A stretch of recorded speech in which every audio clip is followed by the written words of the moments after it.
So I think it will be suffice already with the cafeteria around the institution, may area. Like mga kalangan sa Sagwa. Oh, actually, sir, during the time sa accreditation, remember, nag-iyuta. And we check on there. Pero we cannot control it, of course, ang food preparation nila. The reason that we can do, what action that we had was we wrote a letter addressed to the barangay captains. And then i-monitor ang mga food preparation sa within or outside campus. However, siyempre, baka may makakuha sa barangay kapitan kasi kap di na iya ang makakuha na iya sa ilala mo, hindi kami na iya. So, sir, that's barangay zone 2. This is Kapitan Mitruki. Sabi kami ng mga letter. So, we find the people here in the subdivision. So, yung live lang eh. Kaya live medyo watch. Yung live ko to. Most of the food into much of through here is located in the subdivision. Okay. Yes. Siya naman kasabit ng letter. Ang letter kagang plan. Yes. Oo. Usual, ang magamanang plano, basta may plan, okay na nasa sa accreditation, at least may plano. Okay? It doesn't mean that we need to look into the food kung anong i-prepare sa school, but also we need to, the students outside the school, kung anong kinakaon nila. No, magpuli sila sa balay, ga-report sila diri pakitang gila sa eskwela, nagkakaon ako last washer, pag-abot sa balay, ogal, tanan, kag-itlog. Although it's very nutritious food, but should not be taken every day.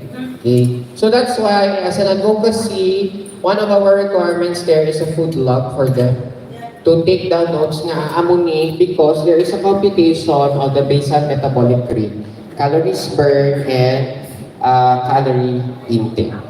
Now, in active and healthy living, of course, participate in MVPA, adopt movement competencies, independent. So later on, Dr. Dororuelo will be introducing again how to perform the basic breathing exercises, the bird dog, the dead bug series, contralateral and ipsilateral. Then we have to monitor progress of evaluate achievements of personal and fitness dietary goals. So, what would be your assessment tool used here? Okay, sa inyong practice ang nagliga, kayo nag-first implement na kamusang 1 and 2. How did you monitor progress and evaluate achievement on personal fitness and dietary goals? Okay, we have fitness testing. Okay, ano ang klase ng mga fitness testing? These are 11 again, or very basic, Health that related. only answers endurance, flexibility, coordination, and cardiovascular. BMI. Okay, health related, yes, correct. What else? Components, health-related. Okay, health-related components ng mga fitness testing. Okay, we have your squats, push-up, 3-minute step test. your 3-minute step test. What else? Ano pang in-apply nyo last time? BMI. Waist-hip ratio. Do you have computation on waist-hip ratio? BMI is a very basic if you don't have waist-hip ratio. What else? Did you apply also the Carbonine method? Yes. Sino naka-Carbonine method last time? Kami. Para sa module. Okay. Ano ganun sir step ang Carbonine method? It's 120 minus 58. sir. Okay. It's a computation of your resting heart rate and maximum heart rate in doing physical activity. So you need to compute that kung ano ang entry level ni student sa iyang breathing. Okay, yan yung resting heart rate. Dayon, you also have your basal metabolic rate, computation kung ano ang iyang minimum requirement sa calorie intake. So, kinahanglan ara siya nga computation. So, these are you going to monitor it. How do you monitor it? Second sem. Pre-make that post man ka mo. Legal post sila ito. Nag-pre-post lang ka mo. Nag-post lang ako, sir. Wala sila. Day 1 and 2, sila nagtudlo last time. Kami. Sila na. Nag-ano ka mo, nag-pre-make post, may meet ka mo. Wala kami meet. Okay. As much as possible, we could have a meet kay para ma-measure nyo na nga daan kung may nga siya nga nagtaas sa iya nga pang-ubra sa previous nga Hindi fitness. na may process. Kaya last year ang day, ang amon niya klase, hindi siya work niya tagaan sa mga because number one, alternate ako klase, kaya kami face-to-face na week, kung may araw kami na. Yeah. There's no wrong or problem about doing a shift, no, online, offline. So later on, I'll be giving you cues on how to address this one. But as much as possible, the monitoring should be pre, mid, and post. Because it's a monitoring, they could do it all alone in their houses. You're just going to look for evidence kasi lagi ba lang nag-ubra. Okay? In fact, kung ibutigan nila kagalingon nila, kagagputigan nila ilang answer or ilang score, ibutigan man nila ilang fitness level. Okay? Fourth, you need to practice empathy, fair play, respect for different abilities. Of course, there are some students here, like sa amon, do may sulod na naman nga ADHD, do pulugin sila kabilo. So, last year, may ara kami nga naka-wheelchair. So, it's one thing how you're going to design your own curriculum of PathFit applying to adapted PE. And PA participation for sports, apply basic tactics, defense, offense, transition, in-game situation. So it doesn't mean that you're just going to teach, no? This might really true to 3 and 4. But how are you going to apply that in 1 and 2? So there is what you call game-based strategy.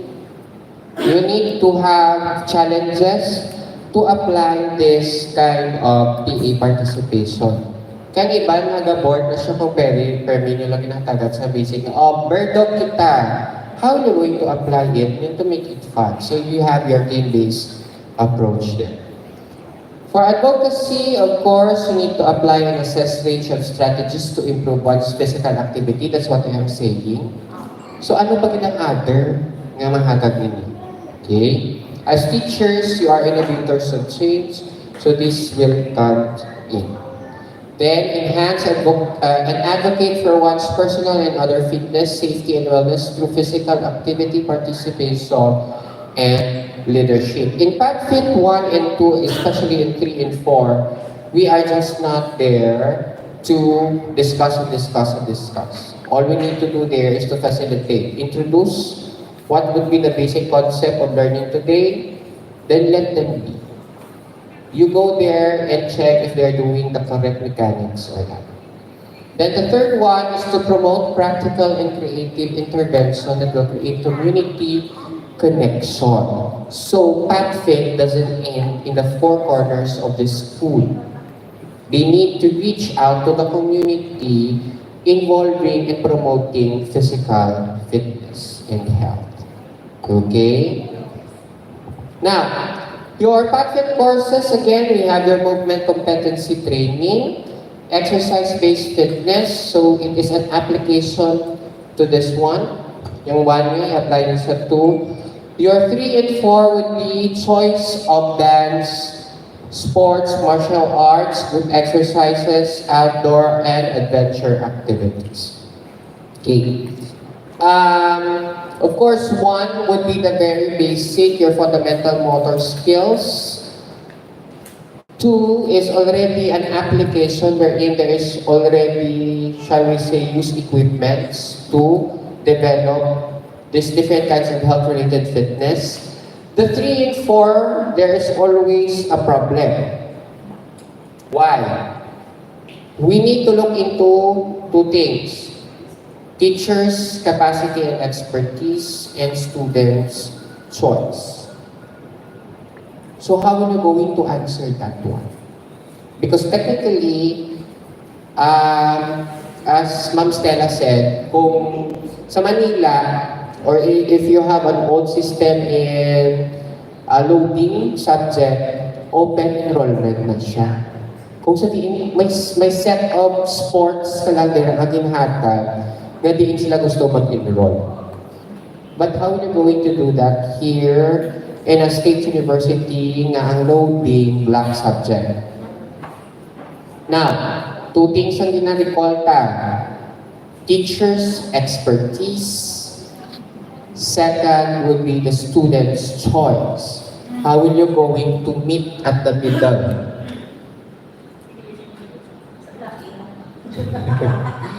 So, later on, I'll be giving examples how you're going to do that. But this is a very, very big issue. Student's choice, football, si teacher, swimming, niya nga, expertise. Okay. What is your practicing with? We look into, in one teacher, we have 4 expertise na identify the main, the sub, and the 2 supporting. So, i-present mo ng 4. Kung di ka gusto, hindi kasi nga expert ka. Ang 3 nga expert ka din, pero kabalo ka. Ang mo lang nang ihatag mo. Hindi ka na maghatag sa wala, ha? Isa ko 1 million, 5 pesos na kwarta, kung ano ihatag mo. Okay? But we do not give already very big, especially in DPET, ng mga courses, wala na kami naghahatag sa basketball, volleyball, kay team. It's already the subject. Even in some other courses, we don't give that because mas kasiling sila na wala na iba. So, we try to introduce innovative games already, like pickleball, the chalk ball, and the frisbee. Because those are equipments, we shall say, wala man kami equipment ka muna, but you could play it anywhere. You could devise the materials. Okay? So, again, this is based on the syllabus. No? All of you may add up but do not delete. Pwede ka ka-add, pero hindi mo siya pwede ma-delete ang iba. This is based on the set, the very basic. Gusto nyo at is, pwede yun. Okay? May silo siya. Okay. Okay, this would be what would be inside your syllabus in PACFit 1. Of course, fitness, physical fitness, you need to look into fitness concepts. Okay, what would be inside the fitness concept? Relate fitness concepts to personal PA experience, the past and the present. Okay, this is where your behavior modification comes in. What I am doing right now, listahon mo tulog ako 8 hours, 12 hours, 16 hours, bugta kaon din tulog ni what? Ano ang pwede kong maubra para ma-improve ang health ko? So, in fitness concepts, behavior modification and the process of change will come in already. Then, fitness and physical activity assessment. Mula ni si assessment natin yung bago, sir. Physical fitness testing. Exercise prescription, establish fitness goals. So, actually, this one are interrelated. No? Ano din sulat mo diri, itesta kung may sakto gid man nga amo ka na ka-lazy. No? Ano din mo fitness goals based sa imong gipangwakal nga ano obrahon po sa dason nga mga inadlaw. Okay? MFIT principles, of course, you need to introduce this one because they will need to design their own physical fitness activities on their own, outside the school. Okay? Ano ang MFIT principle na kailangan nila intindihan? The last one, training principles, of course, overload, progression, variety of specificity, warm up, and cool down. Okay, the very basic na tudlo ta, cool down, warm up, then how they will going to progress in their physical activity. Then the unit 2 comes in. You might divide this into unit 1 and unit 2 and unit 3, I think. Yes. But sa amon, isa lang na siya ka-unit. Okay? We have your bracing the core. This is the breathing exercises. How what would be the proper breathing exercises? Dead bug series, which will we say contra and ipsilateral. Rolling, bird dog series, press up, scapular protraction. Okay, this is the very basic on what would be the push-up mechanics. Plank series, squat series. For locomotor, we have crawl and creep. No? May lain-lain kita nga sili nato ng crawl kag creep to parehas man lang. Pero kung ubrahon siya, it's a different thing. Igbala Dr. Dorello. Okay? So, ang ibang teacher, kapilit na lang sila si crawl o si creep. Pero dapat i-introduce mo niyang duwa. Oo. Pero dapat i-introduce mo sila ni, kaya these are two different locomotor movements. Okay? Landing and jumping, no? As a sumo college student, biskan skip, hindi nakabalo mag-skip. Biskan maglumpat, katayo ang bilog na building, kaya wala sila sa proper landing. So, we still go back to kinder lessons. Throwing, no? Why we need to introduce throwing? Because, of course, it's transfer of force already, and some are doing it wrong. Persado, iyang ang posisyon, pag-aboy sa pula, wala na di kalabot isa ka ruler. So how will you going to transfer the force into an object? Linear movements, hop, skip, leap, or bound, jog, run. Okay. Amo nang pinaka-basic, sa subong ang iba ng college student, ambot ko na gano'n sila sa gamay nila. Of course, sa Batman na sila, nagano ko sa PE, sa gamay nyo, garden nyo. Okay? Lateral movement, side, crossover, and grapevine. Okay, so these are, some of these will be reintroduced again by Dr. Dorwero later on. Am I right, Doc? Ma'am? Some lang. Oo, some. Okay. Then, unit 3, we have activity specific. This is already an intro to PATFIT 2. Because these things will be used already for PATFIT 2 with the use of equipments. Okay? Your lower body squat, lunge, and hinge, do it with a body weight. Then in PATFIT 2, using with weights already. Same thing with upper horizontal pull, push, vertical pull, lifting and throwing. But we can use already equipments here in one. But the very, very lightweight. Kaya dito tapan na sila bombahon sa PATFIT 2. Okay? Healthy eating habits, nutrients, functions, and eating practices. Actually, you may transfer this as a unit 2. Para along the way while doing these exercises or those movements, they already doing this one. Okay? Now, for PATFIT 2, of course, the same thing. We have variety of physical fitness exercises here. Okay? We could have Zumba or dance aerobics. If you have a good equipment or gym here, if not, you may innovate like bottled water or daan nga mula putson sa abutangan sa duta sa sulod, putson na siya pa hindi maguba. These are already with training schedules. Okay? Like sa buong adlaw, pila ka bilog nga push-up o brahod niya, pila ka bilog nga squat, pila ka bilog nga dumbbell press, pila ka bilog nga bicep curls sa brahod. I will share you ang ginagamit namon kung mag-training the DRB. It's an online. There is a very, very good program selections there. There are challenges as well. Yes, it's an online. Actually, there is an app also in your cell phone. Nalipat ko siya, i-share ang QR code. But for example, on Monday, ang inubraho nila. So may everything is there already. So some of us are using this one, especially if they are using exercise trainings. So gym did. No? Kaya dito kompleto naman gawa to gamit naman sa baba, although mainit lang.